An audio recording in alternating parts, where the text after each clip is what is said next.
ಸಿಟ್ಟು ಬೇಡ ಅಂತ ಹೇಳ್ತೇನೆ ಅಲ್ಲವೇ? ನೀನು ನನಗೆ ಸಿಟ್ಟಿಲ್ಲ. ನೀನು ಅನ್ಯನಲ್ಲ, ನೀನು ನಮ್ಮ ಹೇಗೆ ಸಾಧ್ಯ? ಹೇಗೆ ಅಂತ ಹೇಳಿಬೇಕು? ನೀನು ಹುಟ್ಟಿದ್ದು ಕೆಳಗಿರಬಹುದು, ಆದರೆ ನಿನ್ನ ಹುಟ್ಟಿನ ಮೂಲಕ್ಕೆ ಕಾರಣವಾದವನು ಶಿಖರ ಮಧ್ಯದಲ್ಲಿ ಹುಟ್ಟಿದವ. ನನ್ನ ಹುಟ್ಟಿಗೆ ಕಾರಣ ನನ್ನನ್ನು ಹುಟ್ಟಿಸಿದವ ನೀನು. ಹೇಗೆ ಅಂತ ಹೇಳಿಕೊಂಡೆ? ಹೇಗೆ? ಅನುನಿತ್ಯವೂ ನಾನು ಮಾಡುವಂತಹ ಕೈಂಕರ್ಯಗಳು. ಕಲ್ಲನ್ನು ಕಂಡೆ. ಕಲ್ಲು ಕಂಡೆ. ಆ ಕಲ್ಲನ್ನು ಇಲ್ಲಿರಿಸುವುದು ಯೋಗ್ಯವಲ್ಲ ಎಂಬುದನ್ನು ಧರೆಗಿಳಿಸುವಾಗಲೇ ನೀರಿನಲ್ಲಿ ಹುಟ್ಟಿಕೊಂಡೆ. ಆದ್ದರಿಂದ ನೀನು ನನಗೆ ಮಗ.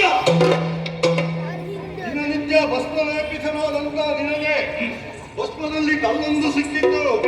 ಕಲ್ಲನ್ನು ಹೆಸರ ಶಿಖರದತ್ತ ಆ ಕ್ಷಣದಲ್ಲಿ ನಾನು ಹುಟ್ಟಿದೆ. ಹಾಗಾದರೆ ನಾನು ಅಲ್ಲಪ್ಪನ ಮಗ. ನಿನ್ನನ್ನು ಕಾಣುವಾಗಲೇ ಅರ್ಥವಾಗುತ್ತದೆ. ಹೇಗೆ? ಬಲಿಷ್ಠವಾದಂತಹ ಕಲ್ಲಿನ ಗಾತ್ರದಲ್ಲಿ ಇರುವಂತಹ ಕಲ್ಲೇ ಅಂತೇಳಿ ಭಾವಿಸಿ. ಹಾಗಾದ್ರೆ ನನ್ನಪ್ಪ ಕಲ್ಲು ನಾನು ಎಸೆದು ಹುಟ್ಟುವುದಕ್ಕೆ ಆ ಕಲ್ಲನ್ನೇ ನಿನ್ನನ್ನಾಗಿ ಪರಿವರ್ತನೆ ಹುಟ್ಟುವುದಕ್ಕೆ ಮೂಲ ಕಾರಣ ನಾನು.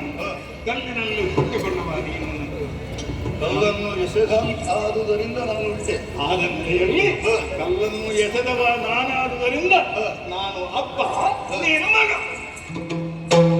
ಸ್ವಲ್ಪ ಇಲ್ಲಿ ಬಿಡುವುದು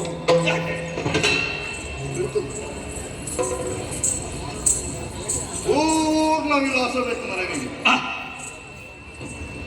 ಕಲ್ಲನ್ನು ಬಿಸಾಡಿದ ಕಾರಣ ನಾನು ಹುಟ್ಟಿಕೊಂಡೆ.